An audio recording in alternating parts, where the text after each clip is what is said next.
All right. Well, I think we're at 12:01, so I think we might as well get started. We'll let people trickle in as they come. So welcome everyone. Today for pathology rounds, we're excited to welcome Eric Mcginnis, who's going to present on kind of what's really a revolution in terms of traditional G-banding karyotype, which has been around. I actually don't know how long it's been. Eric, do you know how long G-banding karyotypes been the norm for cytogenetic analysis? Many decades. I'd say at least 50 years. But Eric and many others here at VGH Cytogenetics Lab have kind of really put in a lot of time and work to validate a new methodology called optical genome mapping, which he'll go through.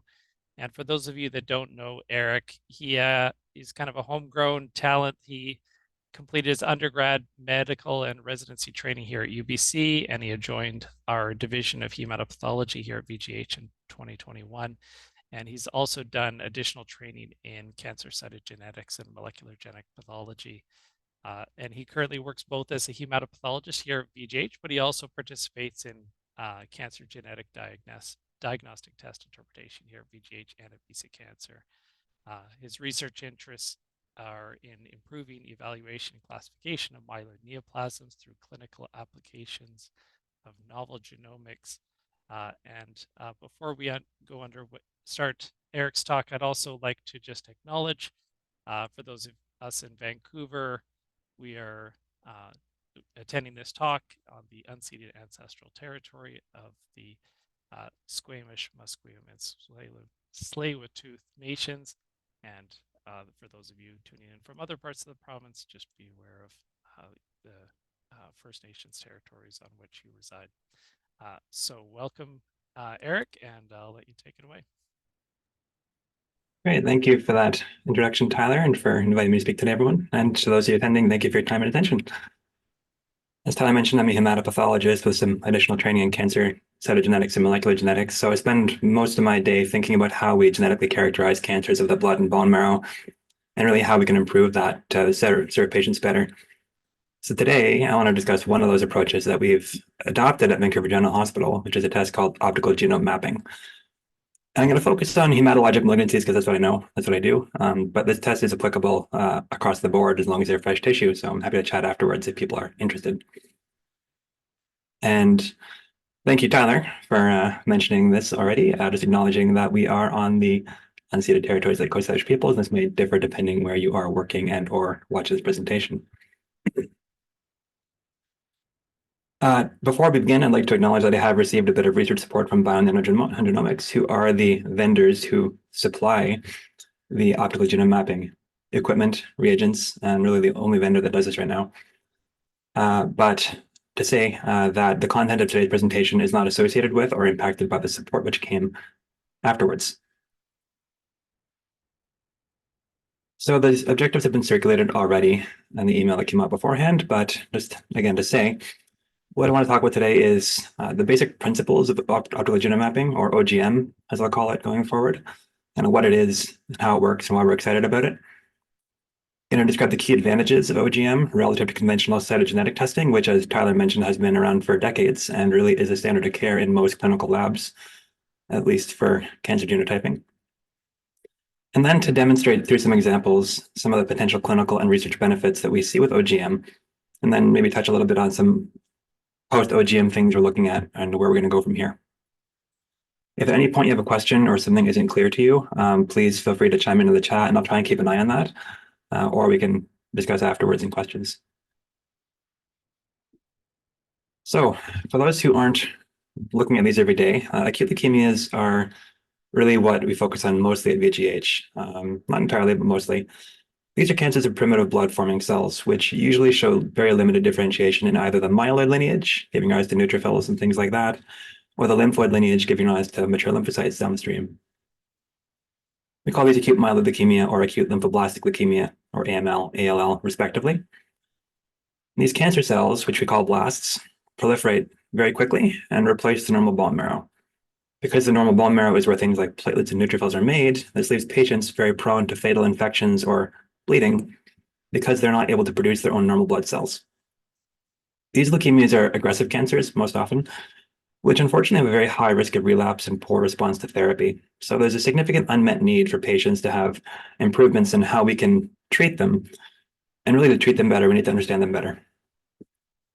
And there's pictures of blasts in the cytology specimens we see and tissue. So diagnosis and classification of acute leukemias really starts with a collection of a bone marrow aspirate and biopsy. The biopsy gives us tissue that you're familiar with looking at in this format. The aspirate we can use for a whole bunch of conventional and additional testing. So we look at morphology to try and say what these cells are. We do flow cytometry to classify what lineage do these cells try to make it through. In this case, you can see myeloperoxidase expressed. These are myeloid blasts.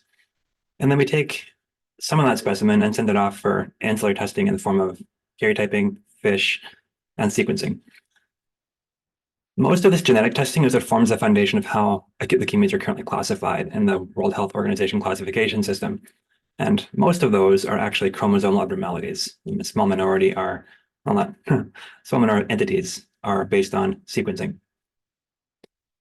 So this is playing an increasingly important role with every iteration of the individual classification system, where now we're looking at, I think, 13 or 14 main diagnostic entities of AML alone are classified based on their genomic driver. In addition to making an appropriate diagnosis and classification for patients, really we do this testing because it predicts prognosis in these patients. So this is a set of survival curves for acute myeloid leukemia for the current ELN European Leukemia Net classification system, where we stratify things into good, intermediate, and poor risk and say, what is the likelihood this patient's going to have a relapse in X number of years? And based on that information, it's decided how aggressively the patient's going to be treated. And that may involve making a decision around receiving a bone marrow transplant. So for example, a patient with a high risk abnormality, like a MECOM rearrangement, falls on this poor risk curve, where you can see their risk of death within 2 years is around 75%. So quite high. The risk of relapse higher than this still. Compared to good risk patients who have things like RUNX1, RUNX1T1 fusions having a fairly favorable overall prognosis, although you can still see this slipping down to 50% by 8 years, which is not great. Still a lot of room for improvement here. But this is how we make decisions, and this is really the reason we do a lot of this genetic testing, is to try and say, what should this patient be treated with, and how can we best serve them? You see a similar pattern with acute lymphoblastic leukemias, where this is an example of B lymphoblastic leukemia, which is much better understood than T, where risk stratification shows separation of the standard, high risk, and very high risk cohorts. Not quite as dramatic as with AML, but still obvious.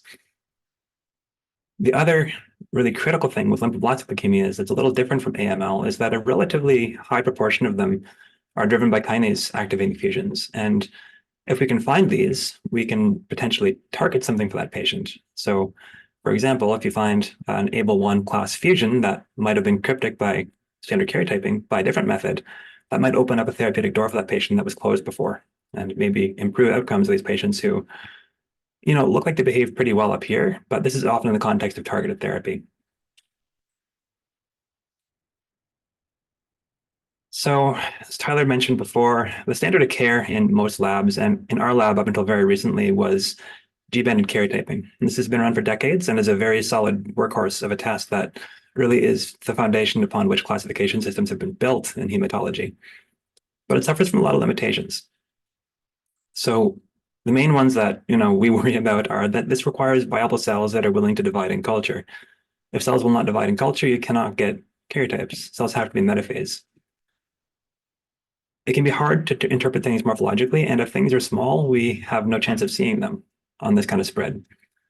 And that ties into this problem of low resolution. So we really think about the limit of detection of karyotypes as being around 5 to 10 million bases in size. Things that are smaller than that tend to be invisible. And we have ways of getting around that with additional testing, but they have their own limitations and drawbacks.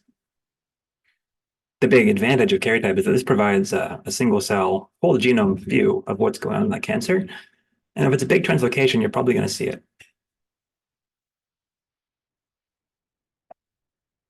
For those not so familiar with how karyotyping works, it also involves a fairly manual and labor-intensive workflow where cells are cultured, often at least overnight, treated in a series of steps that prepare them for slide making, put on slides. Some magic is done to them to make them bandable, which involves a lot of tweaks and finicky techniques. Once they're banded, technologists look under a microscope and score individual metaphase spreads for cells, their chromosomal abnormalities that are present or suspected. And you can imagine looking at these things under the microscope and trying to say what is normal, what's abnormal in a minimum of 20 cells takes a lot of time, skill, and expertise, especially in complex cases. And it's very easy to miss things that are subtle. And a lot of things are subtle, unfortunately. You've probably heard of FISH, fluorescence in situ hybridization. This is a common complement to karyotyping, where we take a labeled nucleic acid probe and hybridize it to DNA in our cells of interest and say, are the loci that we're looking at present in the appropriate number and configuration?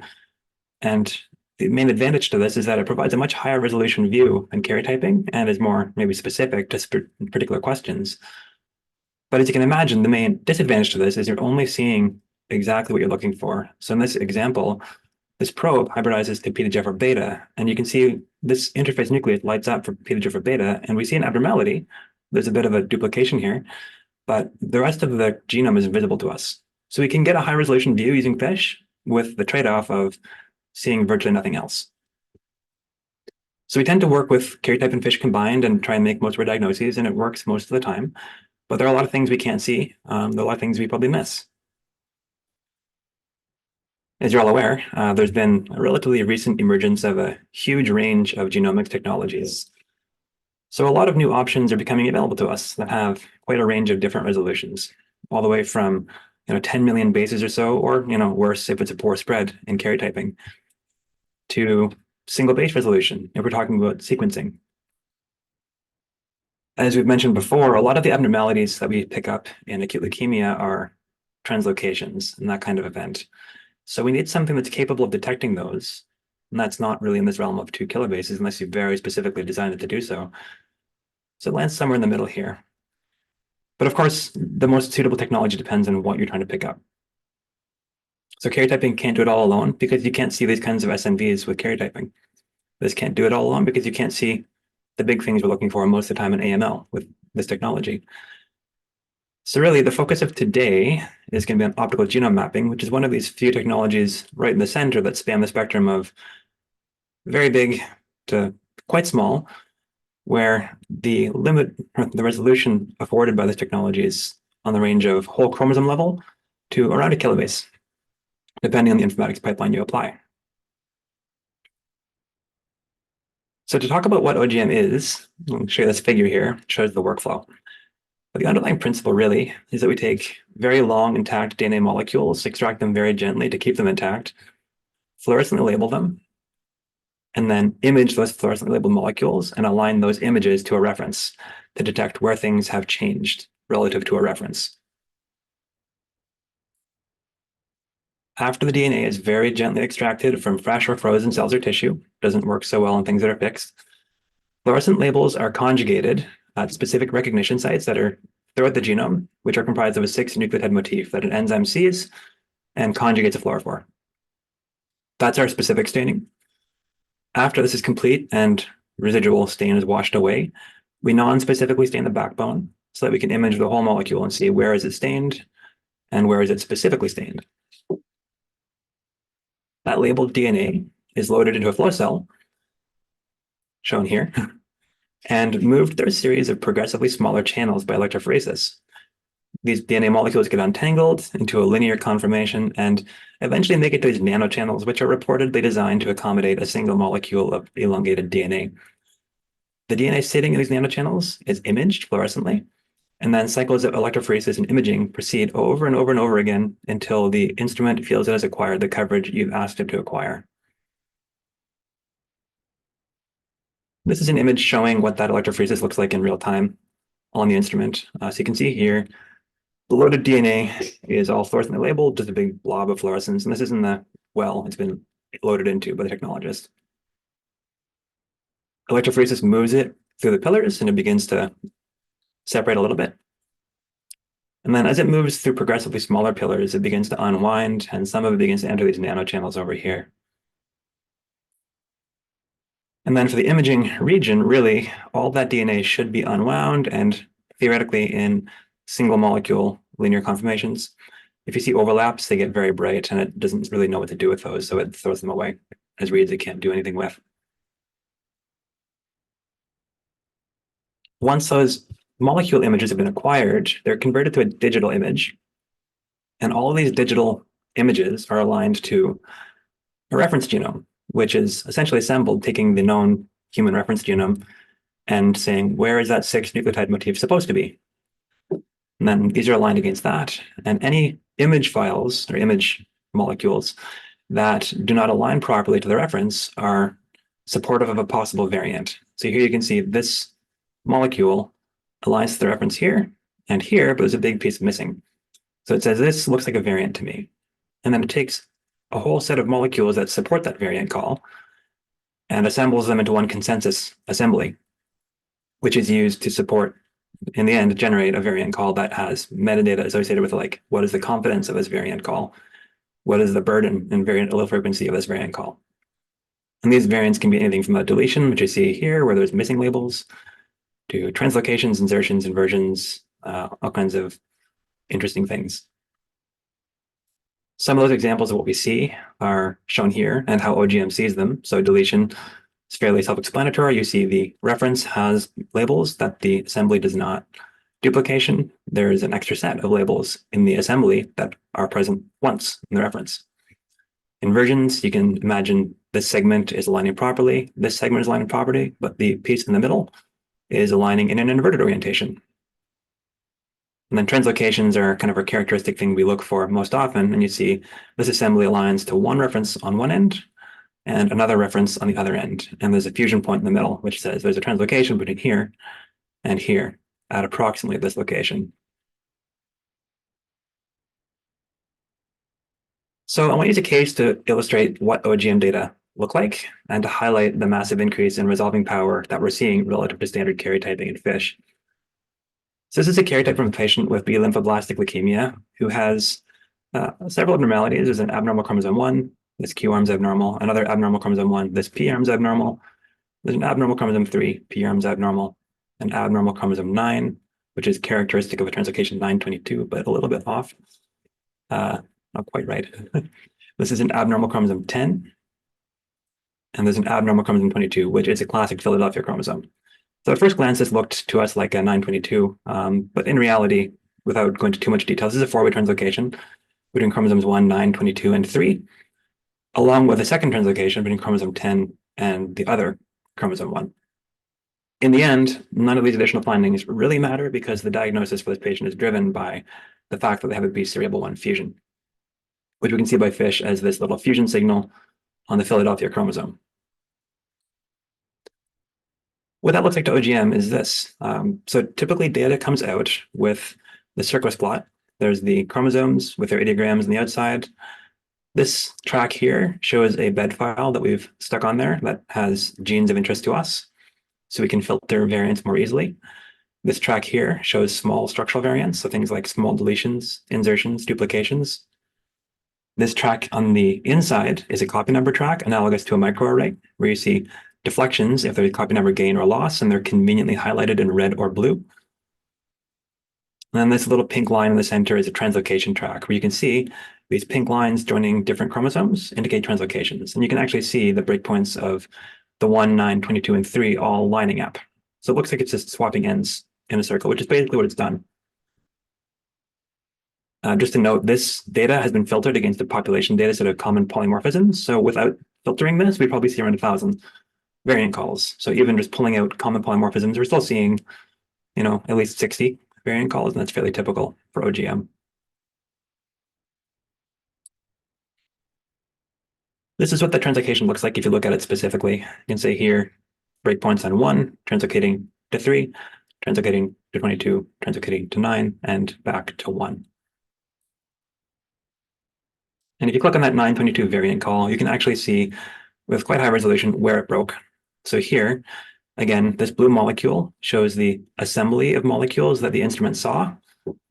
And these green tracks are reference tracks. You can see this assembly lining up on BCR on chromosome 22. There's a break, and then this aligns on this end to ABL1 with the kinase or business end of ABL1 over here. This is a BCR ABL1 fusion. Sometimes, depending on the labeling density of the gene, you can actually tell with relatively good confidence, exon level break, but not always. And there are metadata coming with this along with this, like burden of the variant and competence of the variant. The other thing I wanted to show you is what the output includes is this microarray track. So, when you compare this to a microarray result, it looks quite similar in the end. You can see it normalizes to a copy number state of 2 as baseline, assuming it's normal. And then you can see deflections down or up as copy number losses or gains. And it's quite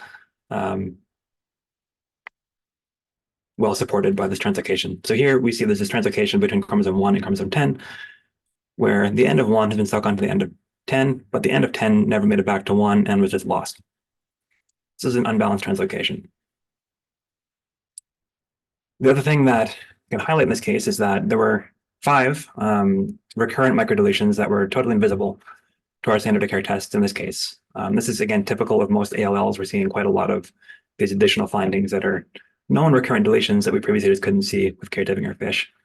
So here, you see missing labels in the assembly show up as this red triangle, which is a deletion call.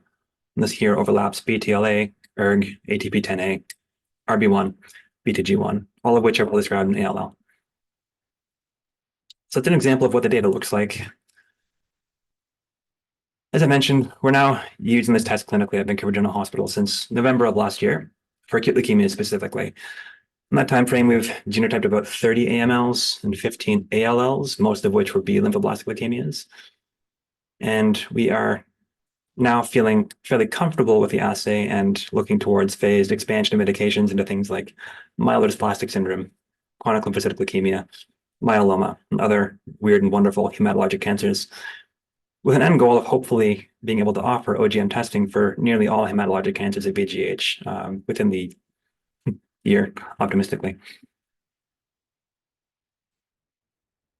Showing you what we've seen in our cohort to date of mostly validation patients, but occasional clinical patients. We see a high proportion of cases have a change in diagnostic classification resulting from using OGM relative to standard of care. So in this red bar, you can see out of all cases, about 11% could be reclassified using WHO criteria, just based on OGM results alone. In AML, it's about 13%, and ALL, it's about 8%. We found a lot of cryptic drivers, or clarified what a driver actually was, usually, about a quarter of cases. And other relevant, biologically relevant or additional findings that were missed entirely by standard of care in about half the cases overall. And a huge proportion of these were ALL, where, like I said, recurrent deletions are very common. And this kind of fits in line with the literature where people are describing their experience with OGM. It's around 10 to 20% of cases can be reclassified or restratified into a new risk stratum using this technology relative to what most labs currently use, which is karyotyping in fish. And I always like showing examples because I think pathology and genomics are a lot of fun. So I have a couple real cases to share that show the practical utility and benefit of this technology. So first one is a 32-year-old male who presented to VGH with acute myeloid leukemia, and his karyotype was normal. And he had no defining molecular abnormalities by a sequencing panel. So by old methods, he'd be considered to be AML, not otherwise specified. And this would be by default an intermediate risk prognostic factor. But OGM, if we apply our usual filtering methods, shows a single abnormality that meets our criteria for clinical reporting, which is a translocation between chromosome 5 and chromosome 11, which happens right near the ends of the chromosomes. So this would be invisible to the eye, just based on the resolution of karyotyping. You can see here, if you open up that variant call, the image molecule aligns to chromosome 5 on the NSD1 gene and chromosome 11 on the NUP98 genes. This is actually a WHO entity. This is AML with NUP98 NSD1 fusion and tends to be, younger adults who it presents in and has a relatively poorer prognosis than standard AML. The second case is really interesting. It's a middle-aged woman who presented with very quickly enlarging masses and was found to have nodal T lymphoblastic lymphoma, which you can see in the top panel here. These are lymphoblasts, and they are expressing CD3. And in her bone marrow, she had findings consistent with a diagnosis of systemic mastocytosis. This is a big mast cell aggregate, which is staining positively for tryptase, albeit kind of weakly. So that combination is kind of unusual by itself, but could be a coincidence. She had a karyotype done in her bone marrow, which was completely normal. And these are very high resolution chromosomes for the bone marrow. So, it's not like we're missing something large. If there is something we're missing, it's quite subtle. OGM for this patient also shows, with filtering, a single reportable abnormality, which is actually highlighted here as this little blue dot on chromosome 5q. And again, this track here is all small structural abnormalities. And what this is what the OGM software calls a split duplication, where part of the genome has been duplicated and it's been inserted somewhere else. This is opposed to a tandem duplication where the duplication is side by side. So what's happened here is the TGF beta gene over on this end. Oh, sorry, I lost my cursor there. Is duplicated. You can see a copy number gain here and inserted on the end of this JAK-MIP2 gene, which is lost near this region. And this actually, when you look back, shows up with fish. If you do fish, you can see two fused signals, which is what we expect to see normally, and one extra signal at the 5' end of TGF beta, which is this duplicated segment inserted about 2.5 megabases away. On a metaphase, that barely shows up. You can see this signal looks a little thicker than this signal. So we suppose that's probably the abnormal one, but it's hard to be definitive. What's really interesting is if you look at her lymph node, you can see the exact same pattern in the lymphoblasts. So the bone marrow, which was not involved at all by lymphoblastic lymphoma, has this clone, which is also present in her lymphoblastic lymphoma in her nodes, saying these are the same entity, really, that have evolved from a common progenitor. So in the end, this person has a fairly rare diagnosis, which is myeloid neoplasm, or historically myeloid lymphoid neoplasm with TGF beta rearrangement in blast phase. And what's fantastic about finding this kind of abnormality is these respond beautifully to tyrosine kinase inhibitors. So this person needed minimal chemotherapy and actually went into complete remission with mostly TKI alone. Another case I always like to show, because it's really interesting, is this instance of AML, which was found to have MYC amplification on double minute chromosomes. So double minutes are these little extra chromosomal fragments that really represent gene amplification, usually from a genomic damaging event. And then these things self-replicate and amplify an oncogene. In this case, by fish, we can say this is MYC. So all these speckled green, red signals are amplified MYC, which we see in this metaphase as the gray dots. What this looks like to OGM is really just massive copy number gain. So here, the copy number state this thing tried to normalize to is around 16, but it's hard to say how accurate that is because the software really throws out a lot of molecules that are fairly small. So if there were small fragments that were below what it wanted to call, we'd probably never see them. And I really don't know what the threshold for this technology is in picking up a true high copy number state. This is the highest we've seen since or before. What that looks like structurally is just a horrible mess. You see inversions, contains translocations, deletions, insertions, duplications, all kinds of things. So this is really just speaking to the fact that these are very complex, rearranged fragments that I don't think OGM really knows what to do with. But suffice to say, it picks them up and it looks kind of interesting.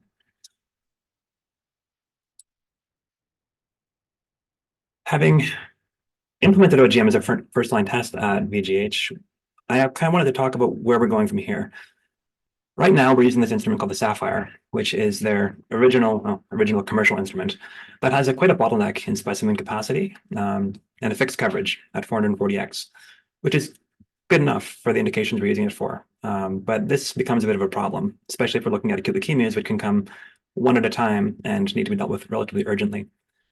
So we've recently acquired an early access build of their new high throughput instrument that has 12 specimen on-demand access. You can load a single specimen anytime, as long as it isn't full, and prioritize it as needed, which also builds in a new informatics pipeline that's supposed to be more sensitive and permits much higher coverage for rare events if we want to go that route. So we're hoping, I mean, we've completed a verification. We're hoping to operationalize this in the coming months, facilitating a faster ramp up of clinical testing of different indications with this technology and really supporting more data for understanding what's happening with these patients. That leads into the next problem. We really need to reevaluate prognostic frameworks in the context of OGM. All the prognostic frameworks are built on karyotyping in fish plus sequencing. There are a lot of things that we can find with OGM that were invisible before or only detected if you really looked for them before. So we don't know what a complex karyotype with OGM means. We know 3 abnormalities by karyotyping is considered complex, but that's very common with OGM. So trying to redefine what is high risk with this technology will take a lot of data and is something we're actively pursuing. But we also see a lot of things that have never really been described in large numbers of patients that are popping up as recurrent. So presumably they mean something, but no one in the literature really has an idea of what they mean yet. So a lot of opportunities for generating data to say, are these drivers? Can we target these? Can we say this person's high risk or low risk based on this finding? And it's very early days for the technology. One thing I'll touch on is that OGM does work for solid tumors as well. This is a set of examples of different types of solid tumors that have been tested and shown. You can see some of them fairly simple structurally, at least, a lot of copy number abnormalities, some of them horribly complex. So this isn't something we've tried yet, but we're very interested in doing so. The problem being it requires fresh tissue and a decent amount of it. If you or a colleague want to discuss possible avenues for collaboration on this, please reach out. We're happy to talk about it. But right now, we've focused on hematologic cancers.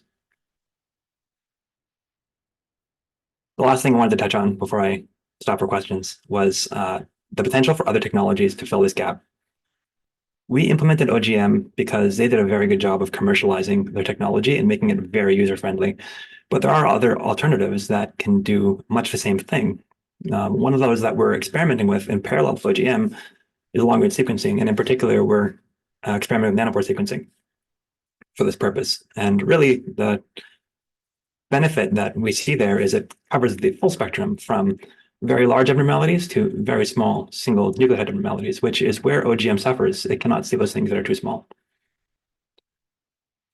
So nanopore is a really cool technology that, without going into too much detail, basically relies on sequencing by feeding DNA molecules or nucleic acids through a biological pore and detecting changes in resistance across the membrane that pore is embedded in.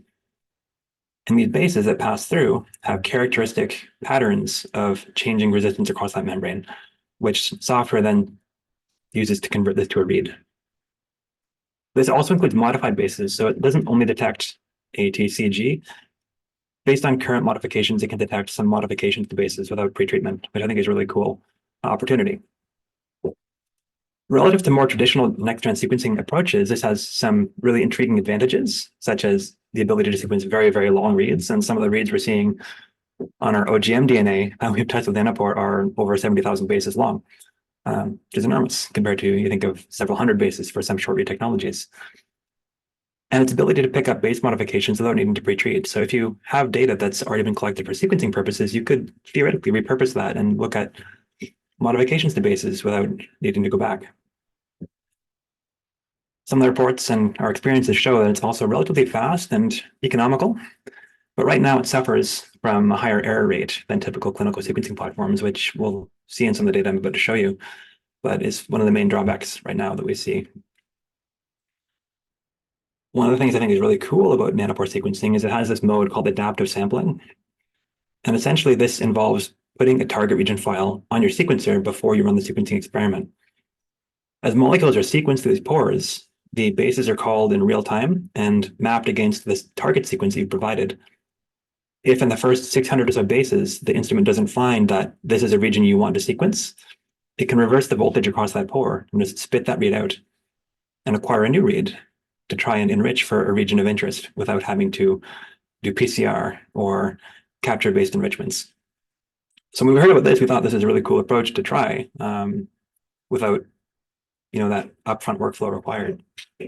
So what we've been experimenting with is using nanopore sequencing to A, try to find structural and copy number variants like with OGM, but B, enrich for these regions of interest with adaptive sampling and see how well does it work in AML for a rapid turnaround. So we're very early days in optimizing this, but you can see here, adaptive sampling does work.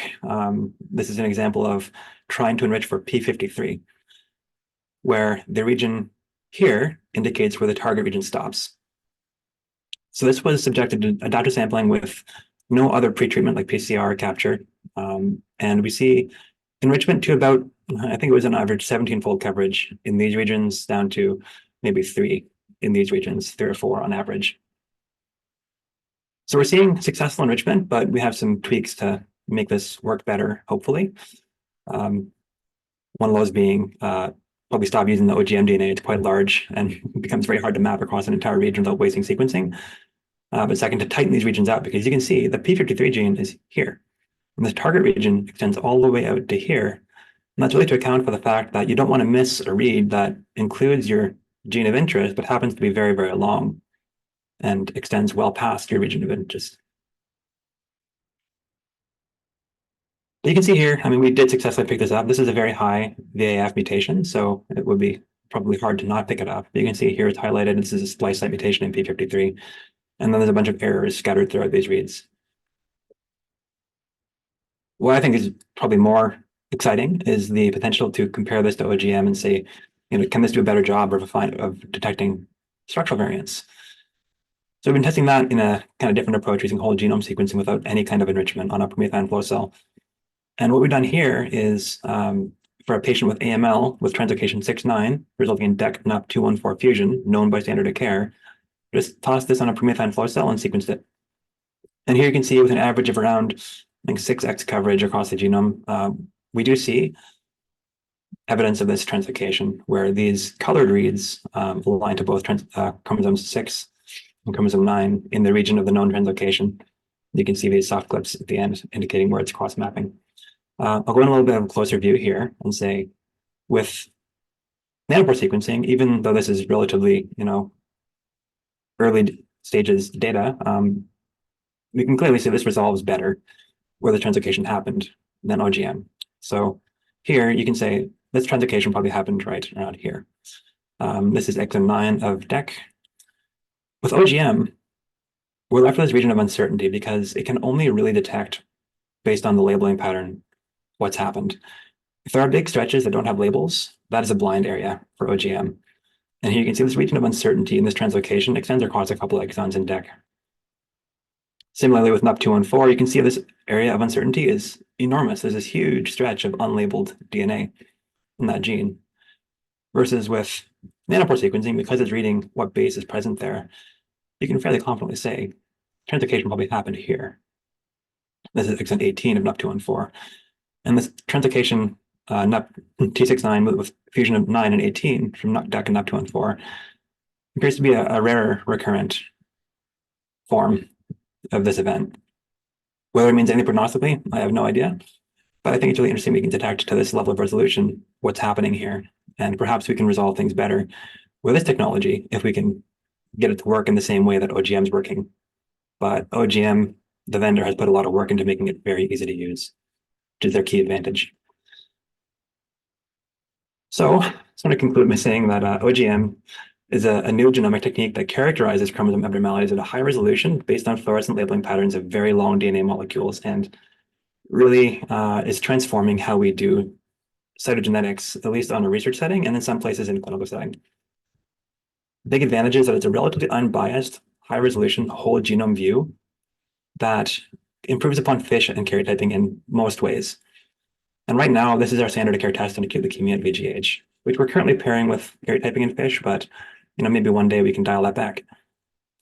And as is fairly obvious to all of you, I think, but I think is really important to note, is all these novel genomic technologies are advancing very rapidly into the clinical space, and there are a lot of potential opportunities for improving how we're currently doing things. And I think we're excited to try a lot of them out here.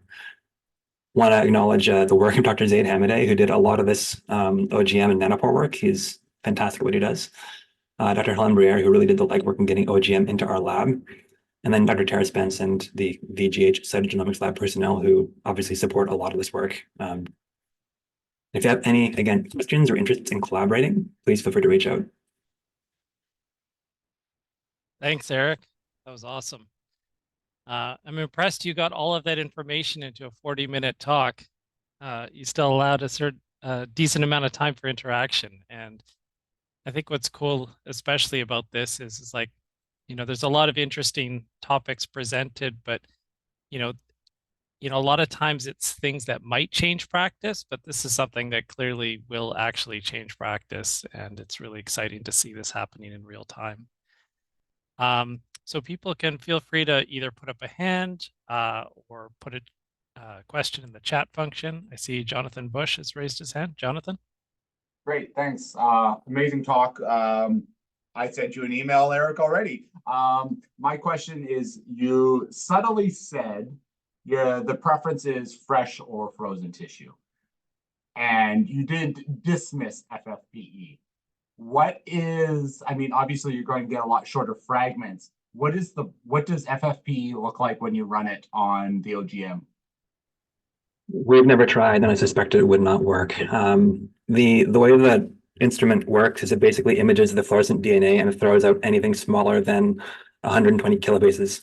Oh, okay. So it requires long DNA molecules, and that's maybe another advantage to other technologies is that they can maybe be more adaptable. But OGM, if the read length is too short, it will throw it away and it will not work. Thanks. Yeah, unfortunately. Maybe while other people are thinking of potential other questions, I'll ask you, Eric. Do you have a sense of is this does this seem to be the coming standard of care for large centers dealing with AMLs across the world, basically, or at least the developed world? Do you have a sense of how, like, what the timeline is for this versus standard karyotyping? Hard to say, partially because there have been some rumblings about the vendor being in financial trouble, but we'll assume they'll get picked up somewhere else and it'll all be fine. Right now, it's a little limited in the current format in throughput. So big centers would need multiple instruments, and that's not a problem if you can get them, but or the new instrument that does a high throughput kind of mode once it's fully optimized. So theoretically it could work. And the cost is not really worse than karyotyping. In fact, it's better when you begin thinking about all the fish probes we add in. So like ALL, we do like 11 fish probes if we can find anything. That's a massive cost versus OGM, it's one test. So I mean, I think this could be considered better than standard of care, but I know there are a lot of issues with labs in the States getting paid to do it, for example. Labs in Canada convincing people to bring it on. The other consideration is there are other technologies that are able to do similar things, like RNA-seq can pick up a lot of the fusions that you're looking for, and it's arguably maybe giving you other data too that this doesn't give you. So there are a lot of ways to do the same thing. I think, at least here in BC Cancer, we're implementing this as frontline for AML. And I know UHN is as well. So it's entering that realm, but there's a lot of challenges. So right now in Canada, it's just us in Toronto that are the only centers using this so far. I know a lot of labs are evaluating it. UHN has been previously using it for acute leukemia. I think they've dialed back to just the eosinophilia fusion panel while they're going through some staffing changes. I know some other labs in Ontario were looking at implementing it. I don't know if they have yet. So to my knowledge, we're one of the only, if not the only, currently using it for acute leukemia. BC Cancer is not far behind in validating it. I don't know quite where they are right now. But I do have some feelers out to see where the Canadian landscape is right now. That's great. Uh, any other questions for Eric? Your talk was too clear, Eric. Everybody understands everything. Great. Yeah, well, thank you for presenting this, and congratulations to your the cytogenetics lab here at VGH for doing this massive project. It's really cool to see individual cases where, clearly it's actually improving patient care, and that's really what we're doing this all for. So, thank you, Eric, and everyone enjoy the warm spring weather and have a good weekend. Great. Bye now. Thank you, everyone.